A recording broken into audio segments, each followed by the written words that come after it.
Savage, 77 WABC. I do think there is a crisis. On many fronts. Is some of it of his own making? Art, XLM, you're on the air with the Drudge Report. I wanted to tell Trump, don't give up. Keep it simple. And no matter how unpopular the... Hold on. What does that mean, keep it simple? Keep it simple? Yeah, what is that? Specifically, that's not enough advice to save this situation. Keep it simple. Keep it simple.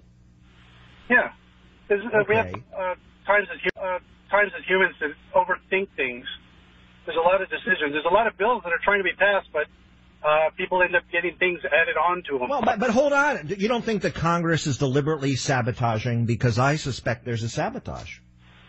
Do you know Obama had the stimulus package on his desk before Inauguration Day? What did this Congress give this great man? Nothing. Right. So, all right. Okay. All right. We'll keep it simple. Thank you. Just keep it simple.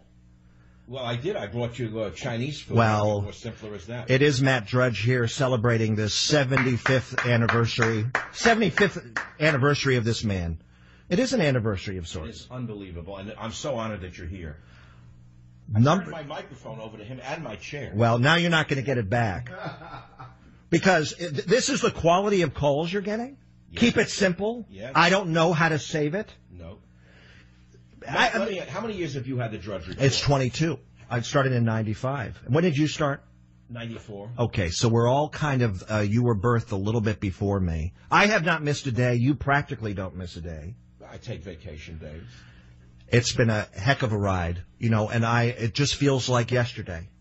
Blink of an eye. Just feels like a blink of an eye. Now, how old were you when you started this show, Michael? 52. 52 years old. For everybody out there who is in a midlife. And wants to give up. In a midlife. Right. Look at what this man did with his 50s and 60s. Well, look at this. I'll admit it. Michael, do you realize you are at the top of your craft? #1 book in the country. A radio show, you roll down your windows and you hear you. Wow. I don't even have to tune you in. I just roll down the window. Oh, think of that. I was coming in yesterday, you're the Bay Area, stuck in traffic in Embarcadero. One person had you on, another person had you on. You know what's happening here. People are nervous. It could go back to Hillary. She looks like she's running again. Oh, yeah. Same message. Third time is the charm. Same message. Same message. So, global warming, women, war, peace, children, same message. So all she needs is 1 million more this time? Are there 1 million more? Have there been 1 million more illegals that will come in who will sneak the vote? I don't know. Since the election. So I don't know either. Now, Melania is moving into the White House. Could this help to soften some of Trump's edges? Will they care, though, Matt? Nancy Reagan is billed as a secret behind Ronnie. That she soothed him. She played watchdog. Please, this is a family show. Okay. Is that what they did with each other? She was the watchdog? She was the watchdog. I do think having Melania there and the son there. Yeah, you're right. The Rosies. They'll pick on the Rachels. I dare you, Rachel Maddow. Go after the son. I dare you. Go ahead, Matt. Give it to her. I dare you, Rachel. Give it to that sick freak. Give it to that sick freak. But hold on a second. I'm getting a little bit nervous about the media situation. Do you know the media was near death? The New York Times was holding on to the short hairs. Do you know Vanity Fair was going under? CNN barely had a fraction. Some of the networks had NAs. Do you know what an NA is in ratings? No. Not able to register. Unbelievable. Trump has saved the media. By Trump Look, action. record ratings now. Why? Because the opposition is consolidating. They're following every bouncing ball. People actually believe Trump is a Russian agent. But this is the drugged ones. This is the drugged ones. How do you get them off? Anyway, I don't mean to hog the airtime here. No, I'm not hogging. You don't do radio. I love it. Hold on a second here. Ken, FTL down in southern Florida. You're on the air with Drudge and Savage. Savage, you're talking about what should Trump do? Do exactly what he's been doing. Run the country. It's been just over 60 days. And I'm getting a little tired of every time I listen to a station, including the conservative ones. Oh, he's in trouble. He's oh my God. What? I like the passion at least. That's a little more, thank you. They should put him in. Put him in. Put him in. Here's the question. Should he get harder, Matt, or should he back off and be Mr. Softy? Come on, you're the media, maybe. Wait. You know, the man sitting here in my broadcast chair is a personal friend of mine. We've known each other for a number of years. You don't know two people on earth who had more to do with Donald Trump getting elected. I don't know that. Well, okay, I'll take response. You don't have to say that. I'll take it. You know why I backed Donald? I didn't know him at all. His message was my message, borders, language, culture. He wanted a wall. He wanted to restore the faith in America. He wanted to restore our faith in the cultural basis of this country. So I figured, let's go for it, because the opposition here is against everything I believe in. But I saw that you were pretty consistently... But I come at it from a different side. I liked Donald the man even before he ran. I think he is one of the most fascinating Americans that have ever lived in the modern era. He is a throwback. You talked about an old school. He's old school. Part of me is his personality is not being totally used here. The charm, the guy who ran the hotel, the guy who had a #1 TV show with The Apprentice. And don't mock me, Rachel. Come on. This is part of charisma. Charisma is needed in this job. This isn't just getting a bill through Congress. This is also charisma. So I wish they would let him return to Donald Trump, the full Donald Trump. So we're disagreeing already. What about the tweeting every day? I think he thinks that's fun. What do you think?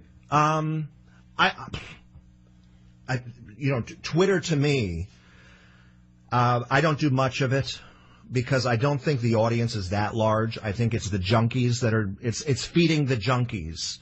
So, to me, it's a broader thing. I would sit down and give an interview with Oprah. I would do it. I know, okay, you're rolling your eyes. Here we go. I didn't say no. I was surprised. Do you know in the 80s he did? And she melted in his presence. Yeah, I can see that. The audience of women melted in his presence. Now that doesn't mean he changes his policies. That doesn't mean less taxes, smaller government, seal the borders. I think he's going to lay the first brick, by the way. You watch. He's going to lay the brick. He's going to slab that cement on that brick and he's going to put it down.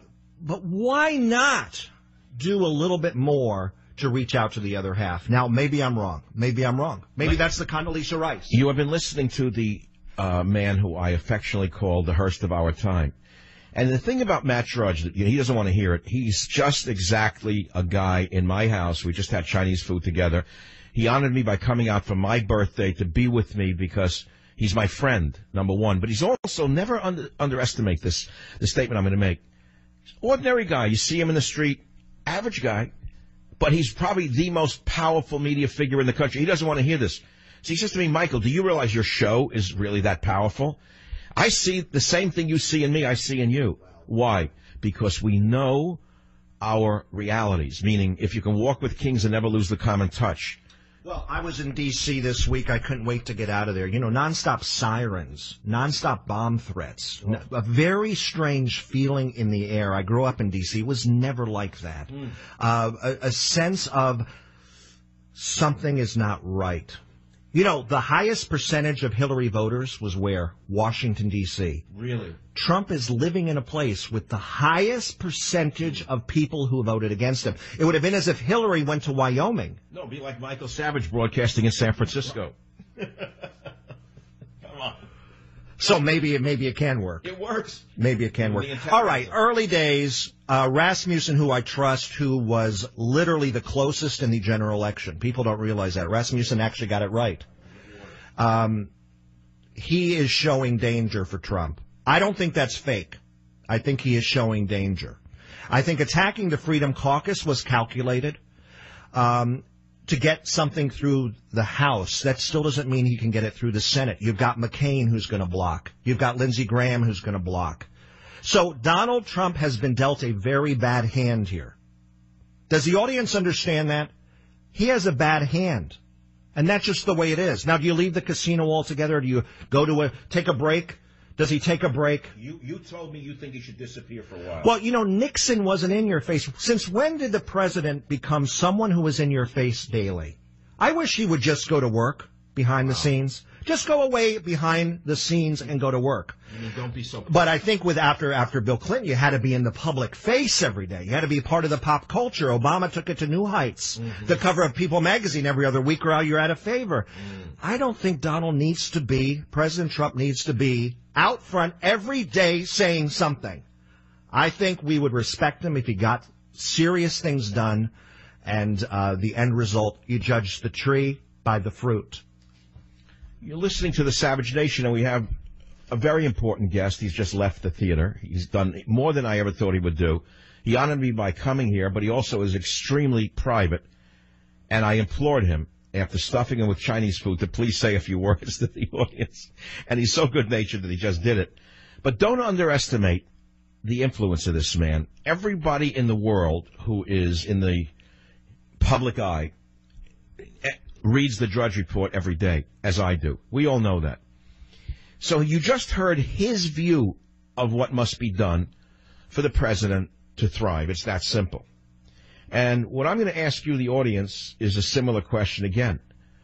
Is there anything going on outside of America that you think he needs to be doing? What should he be doing outside of our borders? Or the bigger question is, should he be focused only on domestic issues right now? Or do you want to see him doing international issues? What would you prioritize, crushing ISIS or building the wall? Me? Build the wall. Build the wall. ISIS is already on the run thanks to the Russians, not thanks to Obama. Thanks to the Iraqi army and the Russians, ISIS is on the retreat right now. Not thanks to Obama and Hillary Clinton who let them thrive. So the fact of the matter is, I think he needs to focus, personally, Matt, and everyone else listening to the show, only on domestic. Build those factories in Western Pennsylvania. I've talked about it many times. Come back on talk radio. Do once a week this show, other shows. Talk to your people. Talk to the Eddies. Talk to the Ediths. And, of course, internationally, North Korea must be stopped. General Mattis has said that. That's the headline on the Drudge Report. I've been saying it for weeks now. This is no joke anymore. We got to stop letting the lunatics talking about Russia. This was not threatening us, by the way. When has Russia last threatened the United States? I don't think it was since I was a little boy living in 1952-53, when the Soviet Union was around. They're not threatening us. North Korea is threatening to nuke us. And the psychotics in the media, the nutcases, the front men, the upchuck Tods, what they're talking about is Russia, not North Korea. It just shows you that William Blake, the poet, was right when he said, the eye that alters, alters all. Well, my eye is not altered. It's focused. I'm Michael Savage. I'll be right back. Join the Savage Nation. Call now, 855-400-SAVAGE, 855-400-7282. Savage. The Savage Nation is sponsored by Swiss America, the